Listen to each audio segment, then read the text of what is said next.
Nouveau numéro du journal de l'économie. Merci de votre fidélité et merci aussi de suivre le sommaire. La BAD soutient le programme de développement agricole au Maroc. C'est avec un financement de 200 millions de dollars.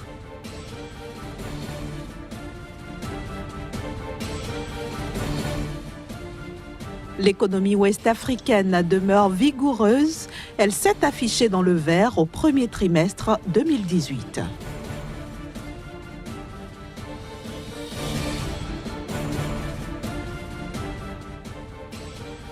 Enfin, le Nigeria a introduit le yuan chinois dans ses réserves de devises comme deuxième monnaie commerciale.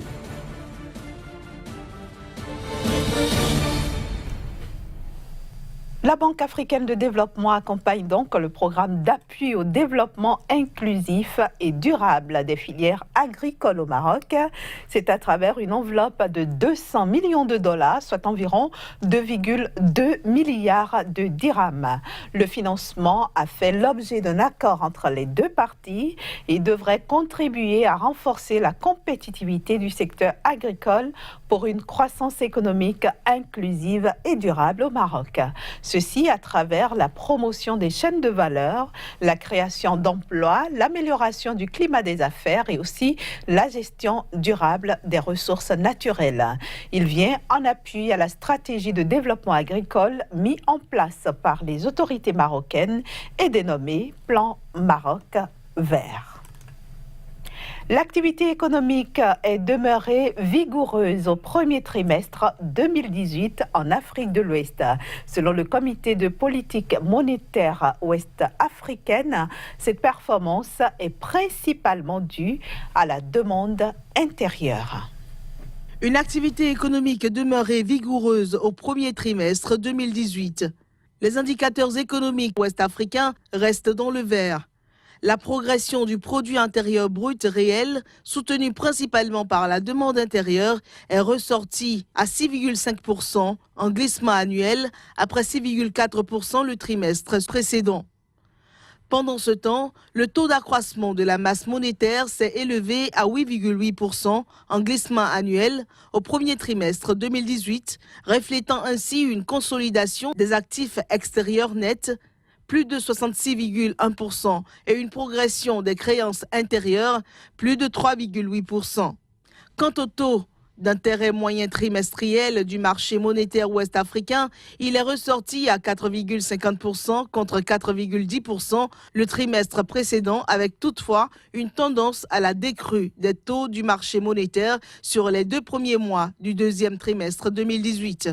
En ce qui concerne le taux d'inflation en glissement annuel, il est ressorti à 0,9% au premier trimestre 2018, stable par rapport au trimestre précédent.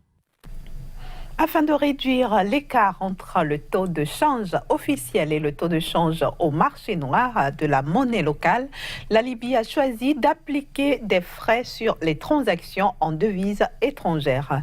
Cette mesure devrait permettre au pays de combler l'énorme déficit existant entre le taux officiel de change qui est d'environ 1,3 dinar pour $1 et le taux en vigueur sur le marché parallèle qui est estimé à 7 dinars pour $1.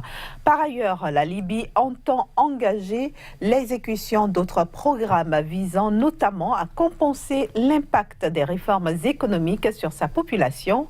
Entre autres réformes envisagées dans le pays figure un plan de dévaluation du dinar libyen, une réduction des subventions accordées au secteur pétrolier ainsi qu'une hausse des prix du carburant. Et puis la Banque centrale du Nigeria a engagé la diversification de ses réserves de devises en introduisant le yuan chinois comme deuxième monnaie commerciale. Ainsi donc, en plus du dollar, de la livre sterling, de l'euro, les importateurs nigérians pourront désormais effectuer leurs transactions avec la monnaie chinoise. Le yuan, désormais seconde monnaie commerciale du Nigeria. Après 2 années de négociations, le Nigeria a obtenu le quitus de la Chine pour libeller 10% de ses 33 milliards de devises dans la monnaie chinoise, Shanghai. Selon le gouverneur de la Banque centrale nigériane, Abuja entend réduire les 79% de part de dollars dans ses réserves de change pour accroître la part du yuan. En effet, jusqu'ici, le dollar était la monnaie de prédilection du géant pétrolier africain. Mais au mois de mai, la dégradation de la note américaine par l'agence de notation Standard & Poor's avait affolé les marchés, ce qui a décidé le Nigeria à diversifier ses réserves en dehors du dollar.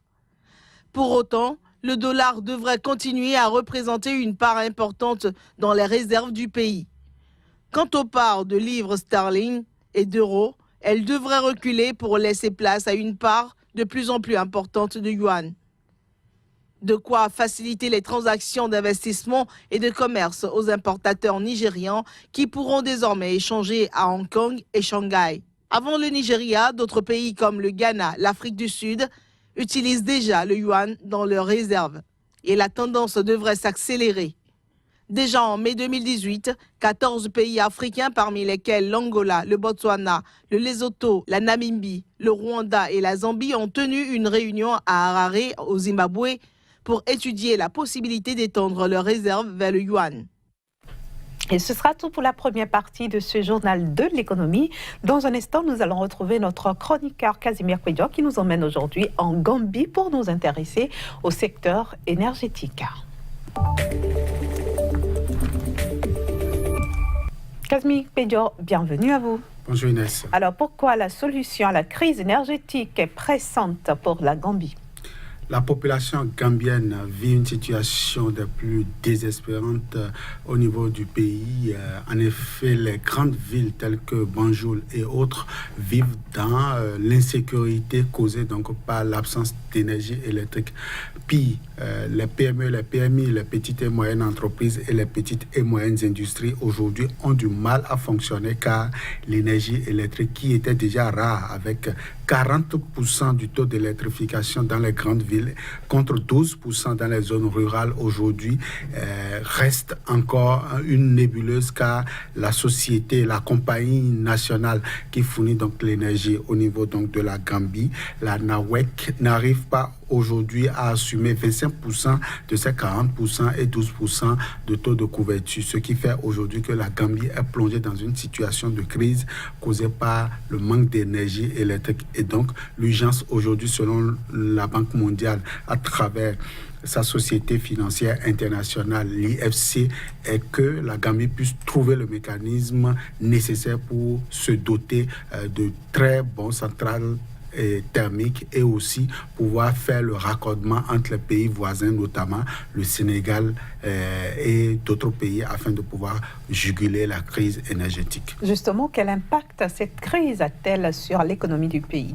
Selon donc la Banque mondiale et aussi selon donc les structures internes au niveau du pays, aujourd'hui la crise énergétique laisse des manques à gagner. Selon donc les statistiques, la Gambie perd environ 1% de son taux de croissance à cause du manque d'énergie au niveau du pays. La situation est allée au-delà donc des données macroéconomiques et a atteint le volet social avec des crises causées donc par le délestage prolongé au niveau des grandes villes. La sécurité aujourd'hui n'est pas garantie parce que les rues sont donc mal éclairées et, je l'ai dit tantôt, les PME, les PMI n'arrivent pas à fonctionner en plein temps. Une situation aujourd'hui qui plonge le pays dans une certaine insécurité économique. Il va falloir trouver donc la solution pour véritablement équilibrer l'économie. Pourquoi pas faire renaître donc l'espoir au niveau des petites et moyennes entreprises. Alors, quelle solution le gouvernement de Adama Barrow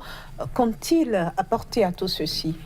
Alors déjà, il faut dire, Inès, que le gouvernement s'est tourné vers le grand voisin, son grand voisin, le Sénégal, et donc la société, la Sénélec, vient donc en aide à son homologue gambien avec une capacité d'environ 150 MW selon donc les accords signés entre donc le Sénégal et la Gambie pour pouvoir donc compenser ce déficit énergétique. Il faut déjà dire que aujourd'hui la Gambie a besoin seulement de 70 MW mégawatts pour pouvoir faire face aux problèmes d'électrification de sa population. Et donc, la première solution, c'est le bon voisinage avec le Sénégal. Le Sénégal, lui aussi, qui avait déjà des problèmes de déficit énergétique, compte donc apporter un souffle nouveau. Au-delà de ça, le gouvernement est allé tout récemment au niveau donc de la Belgique, plus précisément au niveau de la capitale, pour discuter avec les partenaires techniques et financiers et l'autosuffisance énergétique, notamment le renforcement de la capacité des centrales énergétiques au niveau de la Gambie a été donc le projet phare défendu au niveau donc des partenaires techniques et financiers, et environ 1,45 milliard d'euros de promesses ont été donc obtenues, non pas seulement pour l'énergie électrique, mais pour tout le plan national de développement au niveau donc de la Gambie. Et aujourd'hui, selon la Banque mondiale, le secteur énergétique prendra environ les 2/3 donc de cette enveloppe, de cette promesse-là. Si véritablement le pays affiche une bonne santé économique, car c'est la condition sine qua non, c'est les garanties donc qu'offre la Gambie au niveau donc sur le marché international qui vont donc déterminer l'obtention donc de ce prêt, il faut le dire. Au total, aujourd'hui, la Gambie a besoin donc d'un bon financement pour pouvoir refaire surface, pour pouvoir relancer donc son industrie, pour véritablement espérer un taux de croissance des meilleurs au niveau de la sous-région ouest africaine. Alors, à l'horizon 2021, la Gambie pourra-t-elle offrir à ses populations l'énergie dont elles ont besoin?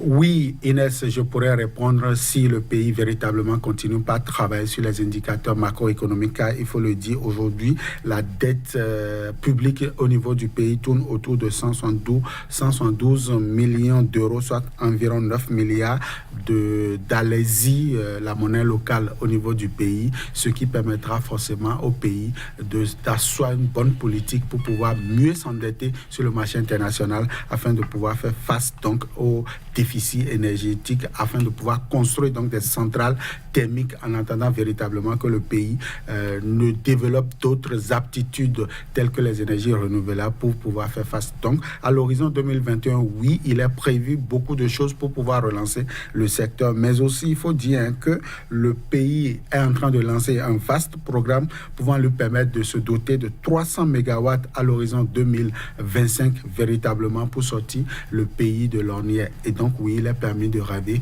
la Gambie veut rêver, et certainement que les partenaires techniques et financiers accompagneront ce pays. Voilà, merci beaucoup Kazmi Pédior, merci pour toutes ces explications. On se donne rendez-vous dès vendredi prochain dans un nouveau numéro. Toujours avec le même plaisir. Voilà, chers amis téléspectateurs, ce sera tout pour aujourd'hui. Merci de nous avoir reçus chez vous. Retrouvez donc toute l'équipe dès vendredi prochain dans un nouveau numéro.